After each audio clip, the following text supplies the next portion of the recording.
Welcome back! Woo-hoo! It is the Dim Sumday podcast. I am Connor. I'm Amanda. Welcome back to the show. Amanda cannot resist eating. This is a special show. Maybe you can tell a little bit about the lighting that we are not eating dim sum today. We're actually filming it as like getting dark, or I guess we're racing against the light because this is a dessert episode of the podcast. And where are we eating from today, Amanda? Hello, Robin. Hello, Robin. Hello, Robin is our feature meal of the week. Run the intro.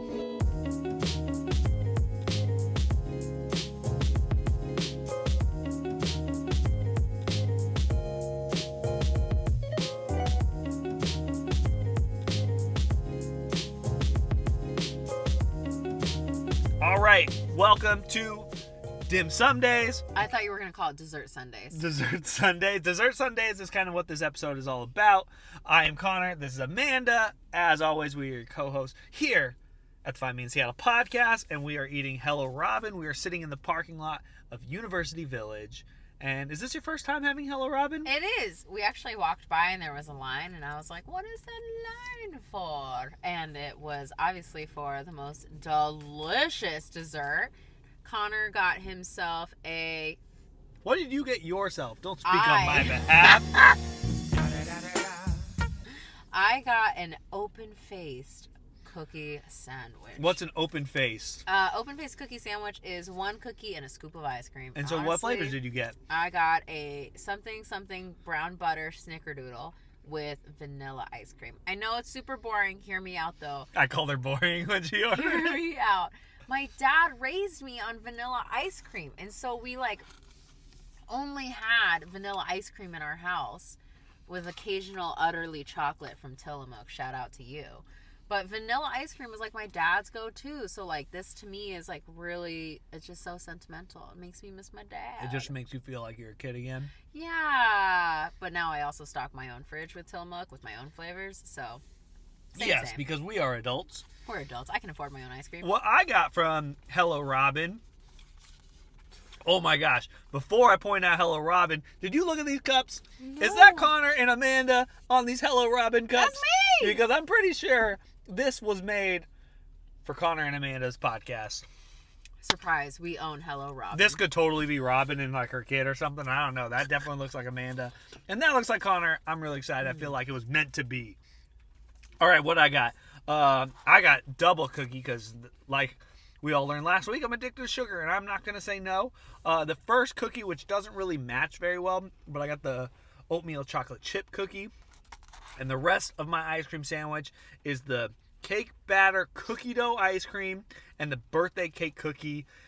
And, yeah, I'm going to be hyped tonight. I'm going to be bouncing off the walls when I eventually eat all of this. Chef's kiss. This is a delicious Snickerdoodle cookie. Let me tell you, there are a lot of bad Snickerdoodle cookies. This is a good one. So what I am noticing, my cookie's getting a little frozen by sitting on this ice cream.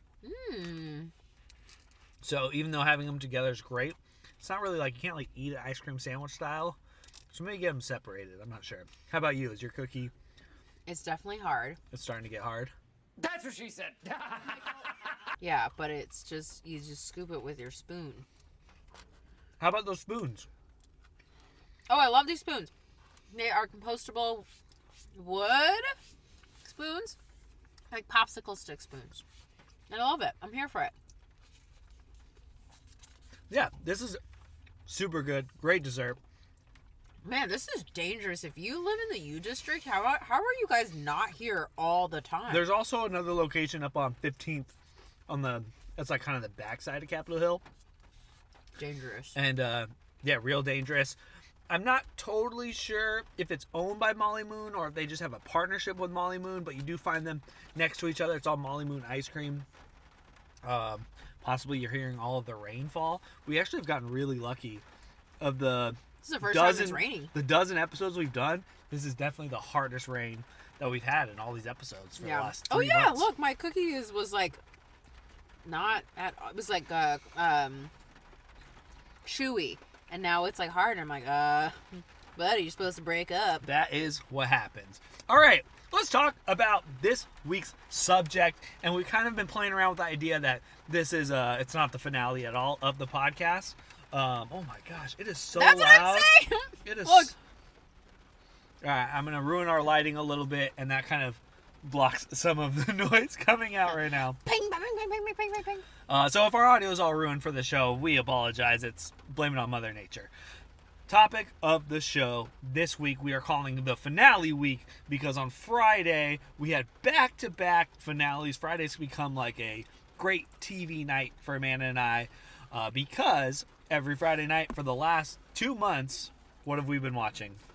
So you guys already know that Connor and I watch RuPaul's Drag Race. Namely, I watch it, and I make Connor watch it with me as well. And he has now become a fan of RuPaul's Drag Race because it's so interesting of a dynamic.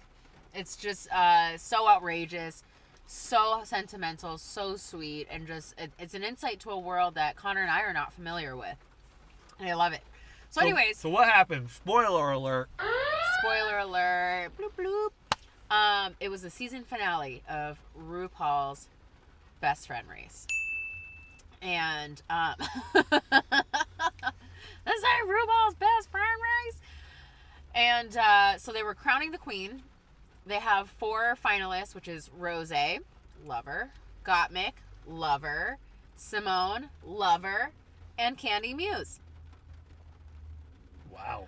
And Wow.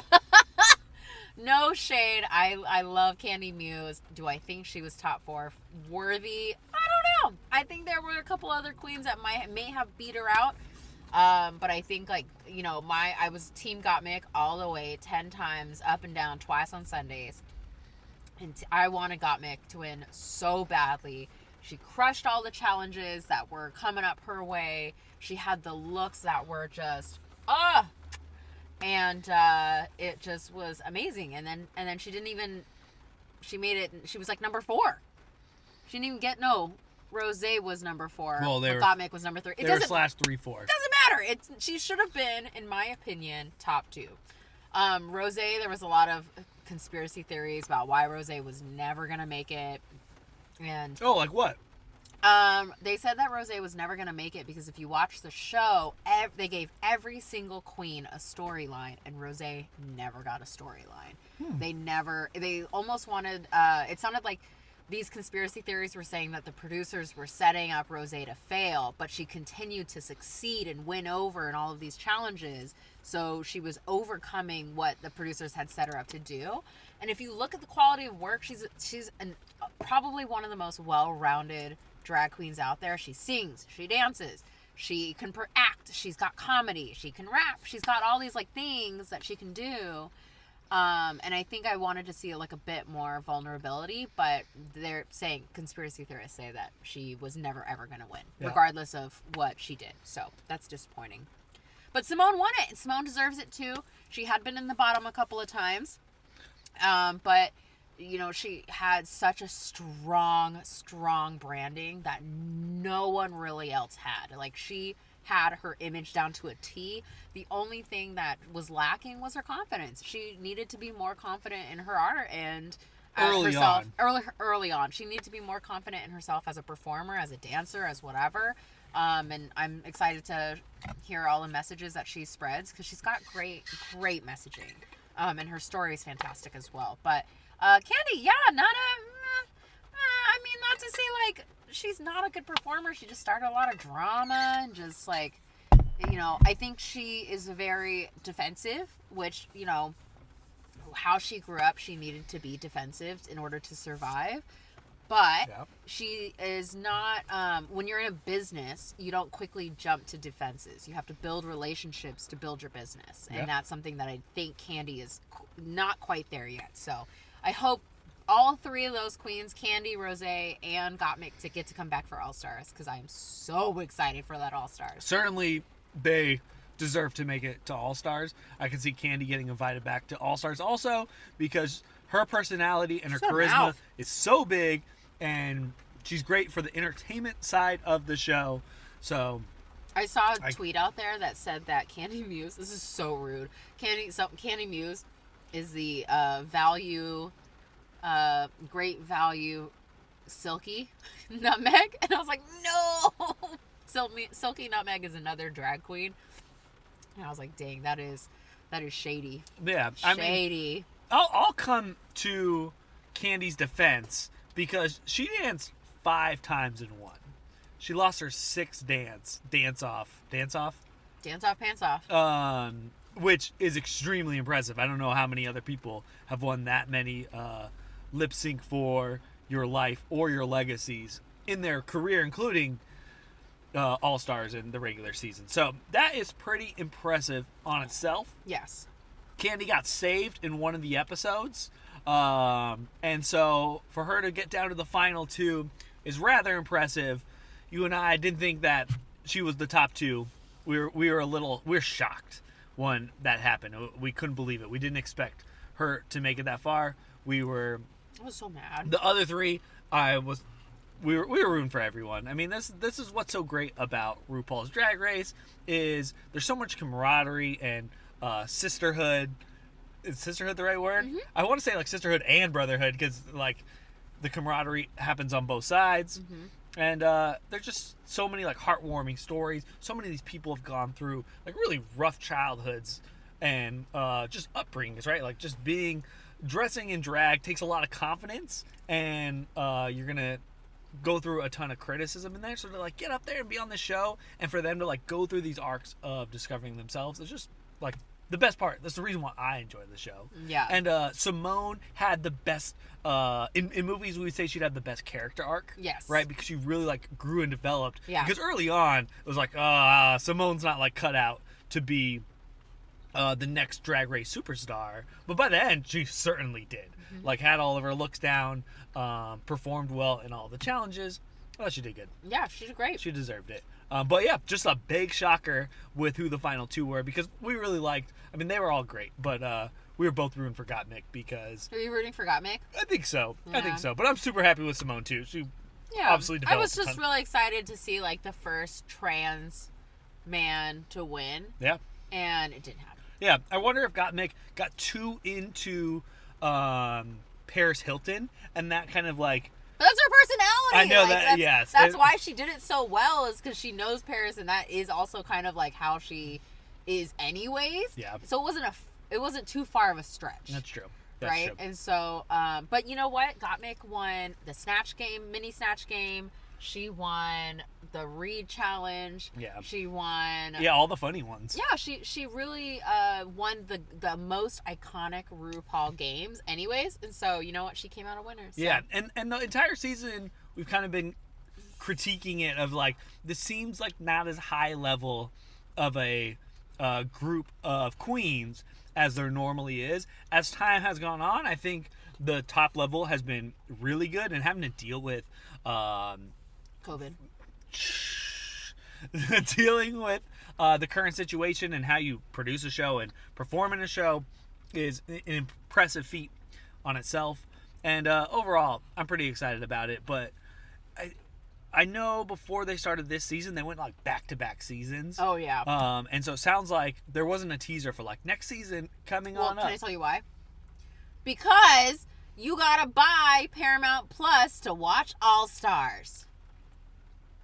Oh man, they got you on that one. Yep. So RuPaul sold the series to Paramount, and so it's exclusively on Paramount Plus. Which, by damn it, I'll buy it now.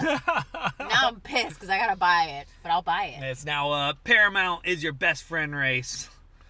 Oh man! All right. Well, that was finale 1. We're already getting pretty late in the episode. Oh, no. Finale 2 was the Falcon and the Winter Soldier, which so good.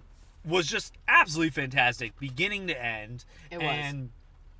And just the themes were so much more intense than any previous Marvel Avengers movie because so much revolves around the Falcon and the burden and the expectation that he was going to become the new Captain America. And there's all of these narratives of race and like a black guy cannot be Captain America.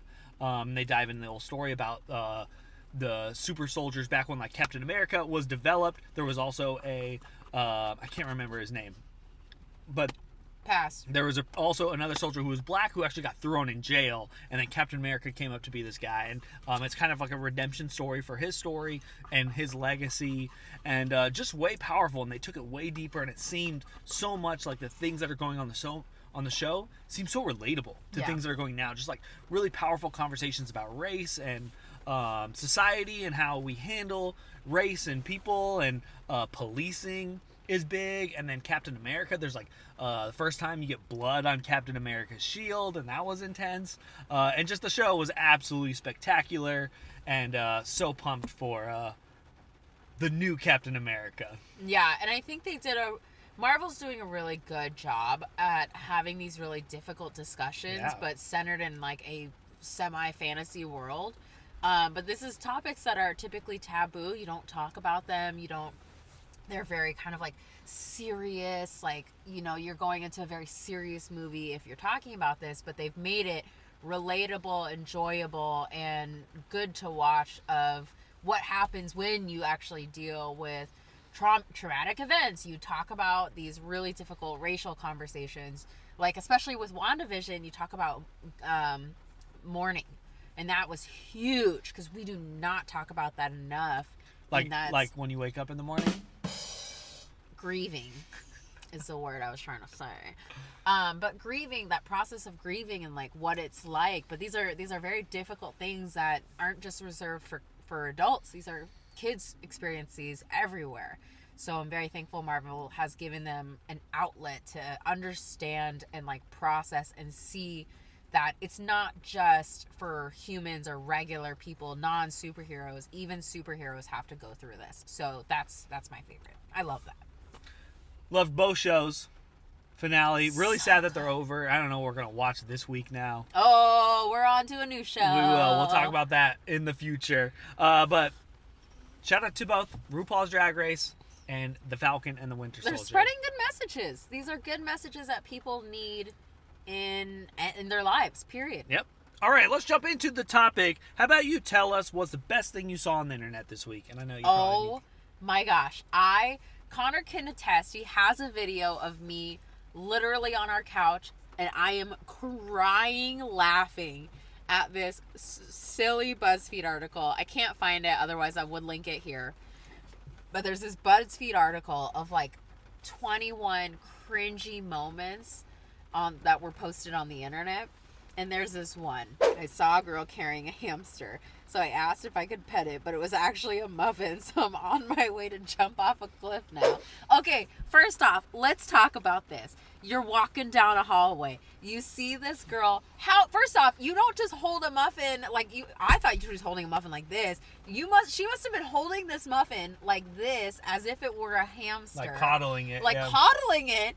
And so, first off, why would you hold a muffin like that? But then second off, this girl was like, oh my gosh, I'm like getting involved here. This is real cute. I want to pet your hamster. And I can only imagine what the girl with the muffin was thinking. Like, did that girl just ask me about me carrying a hamster? Am I about to eat my hamster right now? Look at, she's losing it just thinking about the story. Good. Okay, also, what muffin was it? Is this this can't be a blueberry muffin. This had to be a hamster. A banana nut muffin. Hamster. Anyways, in conclusion, I was crying reading this article. But the hamster and the muffin one got me, and I was doubling over in laughter. So anyways, now forever, if you have a muffin, I'm going to ask about if I could pet your hamster. Forever. All right, best thing that I saw in this week was a battle to rule them all. Ding ding. And what that battle was the battle to find out who was the number one Josh in all of America. And so all of these guys named Josh, like dozens, if not 100 different Joshes, all came together to more or less kind of like have a LARP fight. Do you know how the origins of this came to be? I saw the message of they all had the same last name. It was like so this guy, Josh Swain. Yeah. This guy named Josh Swain found a bunch of other people also named Josh Swain on Facebook, added them and then added them to a Facebook Messenger. And they had, like, I think, I don't know if this is, like, the first year, but they've had continuous conversations of, like, who is the best Josh Swain. And then they opened it up to be... All Joshes. All Joshes are included. And so they had a big meetup and a big event. The town, like, tweeted about the event and everything. Kind of had, like, this LARP fight to, like, determine who was the best Josh. But with pool noodles. Yeah, with pool noodles. And for those of you watching, you'll see some of the clips that we're putting up here. But the final Josh winner got named Little Josh. And he's, like, a 5-year-old kid. Oh. And, yeah, it's just, like, so heartwarming that they, like, deemed him king. They had a Burger King crown. And they put a little Burger King crown on him. And, yeah, gave him a title belt. Like, put him up on the shoulder. Like, named him king of the Joshes. Wait, I have a question, though. How do you, like, whose parent was like, you know what, my 5-year-old's named Josh, we gotta put him in this fight for shout out to that parent. Like, I think that's amazing. How does a kid get there? Yeah, I don't know how. I'm sure there's gonna be more articles about little Josh, but so cute. It was so cute and such a great moment. And to see that he was chosen winner was like, all these Joshes, like, good for them. Yeah, so cute. I hope they do another Josh fight next year. Maybe you can put on your own Amanda fight, because there are a lot of Amandas. A lot more Amandas. It's pretty rare for me to run into another Amanda. I know a lot of Amandas. Really? When I really don't run into a lot of Amandas. So when I see another Amanda, and like, or especially like on the phone, they'll be like, "Hi, this is Amanda." I'm like, "Hi, Amanda. I also am Amanda." And then it's always a good giggle. But what I found is that a lot of Amandas, we are fun people. We're we're always extroverted people, which I don't know why. I would fight you on that, but you just said you don't know a lot of Amanda, so... But every Amanda that I have talked to has been super extroverted about it, and I'm an extrovert, if you can't tell. I will allow you to speak on behalf of all Amandas, only because your name is Amanda. Give me this phone. Speaking of the people that named me Amanda. That's true. It's time for everyone's favorite segment, Shit My Mom Says. I forgot also once again to bring Pam and Albert's face along. Oh, that's all right. They're digitally up there for us. Yeah, digitally you're there. That counts. So let's see, because I gotta find it, and I have no idea where I put this here. Well, while you're looking, here we go. So I'm talking to my mom. Always. When am I not talking to Pam? And Pam, I don't remember how we were talking about this. Maybe we were talking about like a mansion or something like that. But then Pam goes, "I married your dad for money, and I'm still waiting." They've been married for 37 years. Albert has got to get on this, my dude. So anyways, that cracks me up because my parents are happily in love, married for 37 plus years. And my mom has been a homemaker for several years. Well... Yeah, she decided, she was very kind. She gave up her career to stay at home and watch the kids. And so... You have anything else you want to share? She was just fully reliant on my dad for money. I kind of missed the punchline on that one. Okay. Maybe I should have set it up first and then told it. Oh, sorry. But it was based off the text messages. Everyone here saw the text messages. Yeah. Anyways, in conclusion, Pam is a gold digger. And still waiting for her payout check. They're not going to let us talk about him on the show if you're going to criticize your lovely mom like this. She can handle Pam, it. you're great. If you want to be my mom...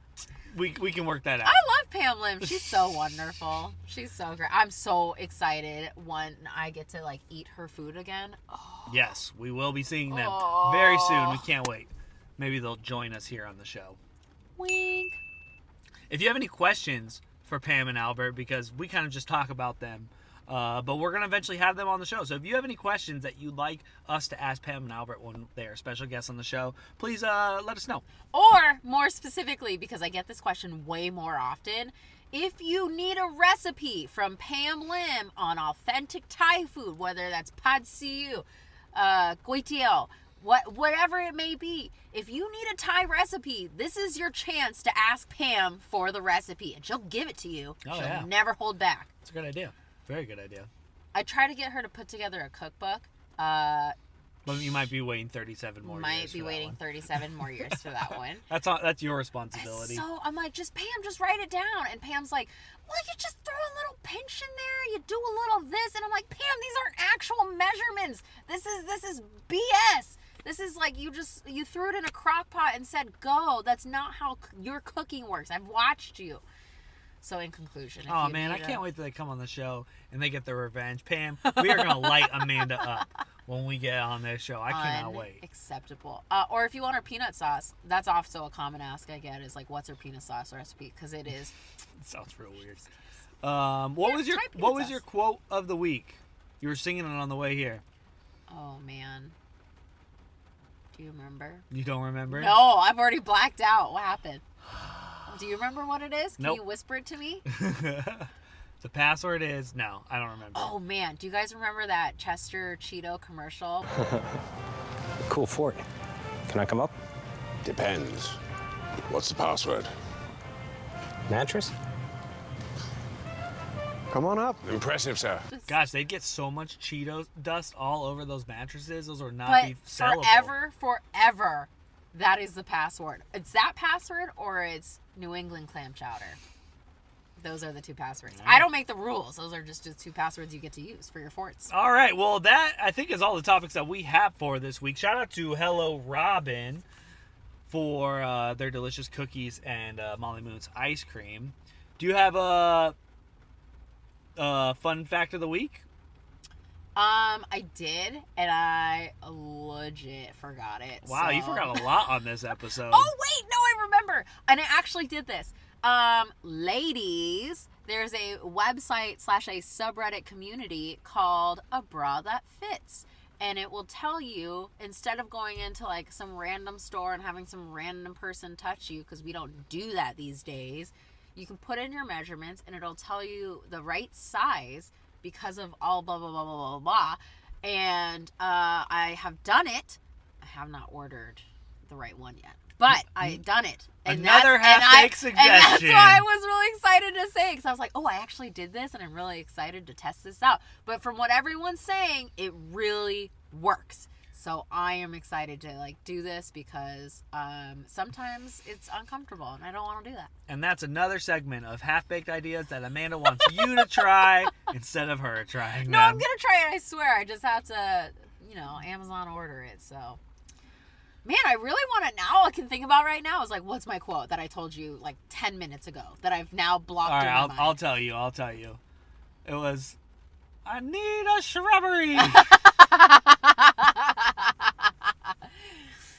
Okay, so do you guys remember Monty Python and the Holy Grail? The Quest for the Holy Grail. Is it called The Quest for the Holy Grail? Anyways, there is a whole skit about a shrubbery. Well, what is it you want? We want a shrubbery! Is there anywhere in this town where we could buy a shrubbery? Firstly, you must find another shrubbery! And we walked by a plant store and I was just quoting it and it made me laugh and it brought back memories. But now I'm thinking that all these new generation kids don't get it because they haven't seen Monty Python, The Quest for the Holy Grail. That's like one of the funniest movies.